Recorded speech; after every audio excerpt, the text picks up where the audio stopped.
HSC report writing format নং 4 আপনাকে স্বাগতম। এই রিপোর্ট রাইটিং ফরম্যাটে আমরা এই সকল রিপোর্ট লিখতে পারবো একটা ফরম্যাট ইউজ করে। যদি এগুলো দেখতে অনেকটা প্যারাগ্রাফের নামের মতো মনে হইতেছে, সমস্যা নেই। আপনি প্যারাগ্রাফে যদি এগুলো শিখে থাকেন তাহলে প্যারাগ্রাফ থেকে যা শিখছেন ওইটা আপনি এই রিপোর্টের বডির পার্টে ইউজ করতে পারবেন। যাই হোক, আমরা এই রিপোর্ট রাইটিং ফরম্যাটটি দেখে নিই এন্ড এই রিপোর্ট রাইটিং ফরম্যাট দিয়ে আপনি এই সবগুলা লিখতে পারবেন। অলরাইট, এটা হচ্ছে আমাদের রিপোর্ট রাইটিং ফরম্যাট। এর শুরুতে আপনি দেখবেন এই হেডলাইনটা, public awareness related to control.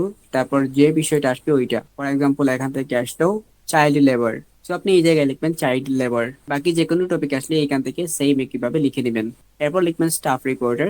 তারপর আপনি প্লেসটা লিখবেন, স্থানটা লিখবেন ঢাকা, সিলেট, এটসেট্রা। তারপর এই জায়গায় লিখবেন ডেটটা। এরপর এখানে যা যা দেওয়া আছে আপনি সব হুবহু লিখবেন, কিছু জায়গায় চেঞ্জ আছে। এই জায়গায় আপনি প্লেসটা লিখবেন, যেমন এখানে যে প্লেস লিখছেন এখানে সেম প্লেসটা লিখবেন। তারপর কি সমস্যা সেটা লিখবেন, এইখানে যে সমস্যা লিখছেন সেই সমস্যাটা এখানেও লিখবেন।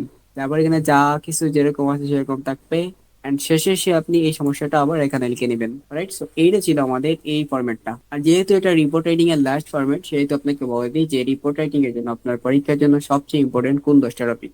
এন্ড আমি যে 4টা রিপোর্ট রাইটিং ফরম্যাট দিচ্ছি, কোন ফরম্যাট দিয়ে আপনি এই 10টার মধ্যে কোনটা লিখতে পারবেন সেইটাও এখানে দেখিয়ে দিব। তো আপনার এক্সামের জন্য সবচেয়ে ইম্পর্টেন্ট হচ্ছে এই 10টা রিপোর্ট। এন্ড এইটা কোনটা কোন ফরম্যাটের মধ্যে ঢুকানো আছে সেইটা আপনি এখানে দেখতে পাচ্ছেন। তো আপনি 4টা ফরম্যাট শিখলে এই 10টাও হয়ে যাবে। আর সেই 10টার বাইরেও যদি আসে আরো অনেকগুলো যে দেখাইছি হয়ে যাবে, সমস্যা নাই। আর আপনাদের যা যা দেখাইছি যেইগুলা লিখতে পারবেন, এইগুলার বাইরেও আরো আছে যেগুলার ফরম্যাট গুলো ইউজ করে লিখতে পারবেন।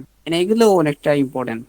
যেমন ফরম্যাট নং 1 দিয়ে আপনি এগুলো লিখতে পারবেন, ফরম্যাট নং 2 দিয়ে আপনি এগুলো লিখতে পারবেন, ফরম্যাট নং 3 দিয়ে আপনি এগুলো লিখতে পারবেন, ফরম্যাট নং 4 দিয়ে আপনি এগুলো লিখতে পারবেন। অলরাইট, সো রিপোর্টের ক্ষেত্রে গিয়ে অনেকে হেডলাইন দিতে গিয়ে ঝামেলায় পড়ে বা ভালো হেডলাইন দিতে পারে না, বা আমরাও যেগুলো দিচ্ছি সেগুলো ইউনিভার্সাল। সো এখানে কিছু হেডলাইন দেওয়া আছে আপনার এক্সামের জন্য, ভালো হেডলাইন। সো এগুলো আপনি যে বিষয় আসবে সেই বিষয়ের জন্য এই হেডলাইন গুলো ইউজ করতে পারেন না, এগুলো পেপার পড়ে নেবেন। সো এই হচ্ছে সেই হেডলাইন গুলা। তো আমরা যে রিপোর্ট লিখবো আমরা ফরম্যাট দিয়েছি, সো এই ফরম্যাটে কি আমরা বলেছি ওইটা তো আমাদের বুঝে দরকার। সো ওই জন্য আমাদের এই রিপোর্টের ভোকাবুলারি গুলো জানতে হবে, সো দ্যাট আমরা এখানে রিপোর্টের সব ভোকাবুলারি মানে যেগুলো লাগে ওইগুলো এখানে লিখে দিয়েছি। সো আপনি ভোকাবুলারি গুলো যদি শিখে নেন তাহলে এই রিপোর্টে আসলে কি লিখছেন নিজে ওইটাও বুঝতে পারবেন, বা আমি কি লিখে দিয়েছি ফরম্যাটে সেটাও আপনি নিজে বুঝতে পারবেন। সো এই ভোকাবুলারি গুলো মাস্ট মুখস্থ করে নেবেন। আর পিডিএফ এর মধ্যে পেয়ে যাবেন এই রিপোর্ট রাইটিং এর কিছু রুলস আছে যেগুলো ইউজ করলে আপনি ফুল মার্ক পাবেন সেইগুলা। আর যারা 4টা মুখস্থ করতে পারবে না তাদের জন্য তো শুরুর দিনে দিয়েছিলাম, সো এরকম এই রিপোর্ট রাইটিং ফরম্যাটটা তারা ইউজ করবে। পিডিএফ নিলে পিডিএফ এর মধ্যে পেয়ে যাবেন যে ফাইনাল এক্সামে আপনি এই রিপোর্ট রাইটিং এর কি কি টিপস আছে সেগুলো পেয়ে যাবেন। আর এসএসসি কিংবা এইচএসসি ইংলিশ রাইটিং পার্টের এই পিডিএফ নিতে চাইলে কমেন্টে লিখুন পিডিএফ।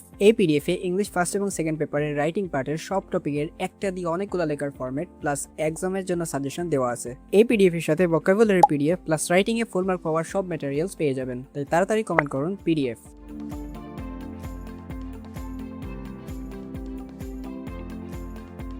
সো দেখা হচ্ছে অন্য কোনো একটা টপিকের ফরম্যাট নিয়ে। বাই।